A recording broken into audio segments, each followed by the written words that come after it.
How many people think you truly have too much stuff?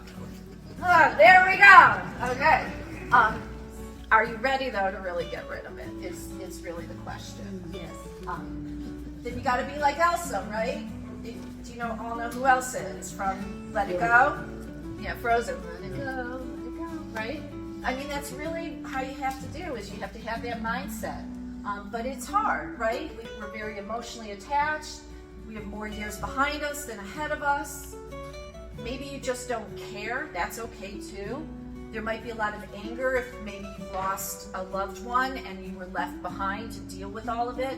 Or maybe you just carry a lot of guilt because you bought all this stuff and you feel like you spent the money and you're just going to be throwing that money away if you let it go, right? Like, isn't that a fear that a lot of people have? I'm assuming yes. But where do you even begin? I understand this is hard. This process is really hard.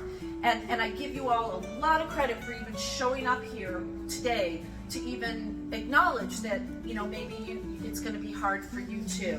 So please remember that. You're not alone in how this all feels. And so my job is to kind of be your Sherpa. I think I told this story the last time that I met somebody who does treks to Nepal.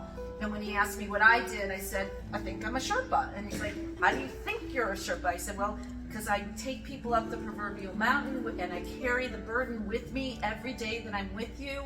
And I want to get us to that clearing at the top, right? Where you have that big aha moment and be able to breathe. And that's really what this is all about, is me not telling you what you have to do, me encouraging you, me guiding you up the mountain of your stuff. Because the downside to not downsizing sooner rather than later is that you end up with boxes of stuff like in this particular picture where the woman said, I'll deal with it when we move to assisted living. And then sadly, she had a stroke. She ended up in rehab. She never made it to assisted living. And then all that stuff that she thought she was going to be scrapbooking and doing something with, her kids looked at it and went, oh, we don't want it. And it just went in the garbage, sadly. It got shredded.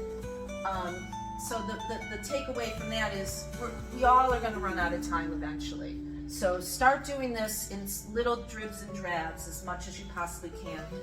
The recommendation is set a timer. If you're somebody who gets overwhelmed really easily, there's a technique called the Pomodoro technique. Set a timer for 20 minutes, rest for 5 minutes, set another timer for 20 minutes, and keep doing that until you start to feel a little exhausted. Maybe 20 minutes is the max you can do in a day. That's okay.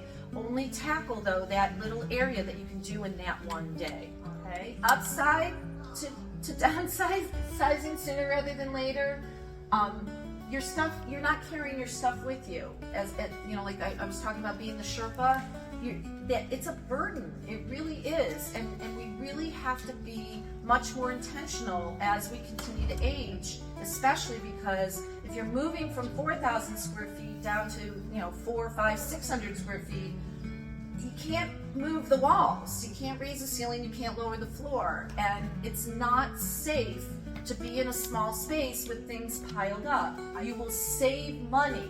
Even though you're letting go of things, by downsizing and really creating good systems and knowing where everything is, whether you're aging in place or transitioning to senior living, knowing where everything is will save you money because you won't waste time looking for it. And when you get frustrated, you go out and buy it again, right? Like the man who bought the 300 screwdrivers. We stopped counting at 300. There were more, I promise.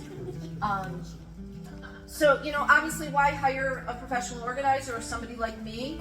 The same reason you go to the doctor or a lawyer, because this is my superpower. I love doing this. This makes me happy. I enjoy the process. I enjoy going through the cathartic experience with everybody, even if it's painful for the clients. And you guys have been clients. It was not always fun, right? Like it's hard. It's a hard process.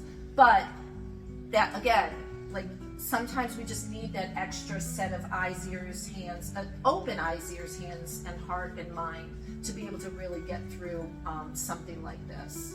Especially if you don't have family that can help you. But if you look for the low-hanging fruit, that's the really easy stuff. first, because that way you won't get overwhelmed. You'll set yourself up for that initial boost of success, and your endorphins are like excited.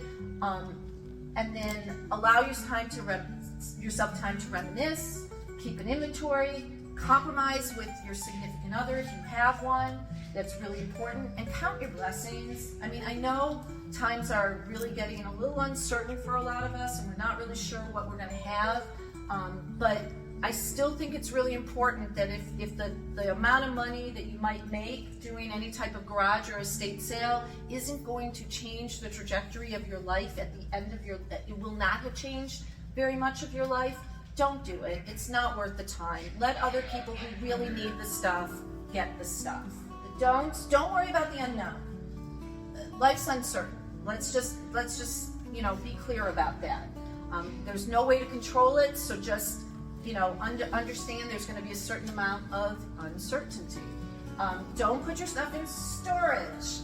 That's where things go to die. I promise you. We had a client, 30 years. She moved out of the country, maintained a storage unit for 30 years, paying rent every single month for 30 years. Did I say 30 years?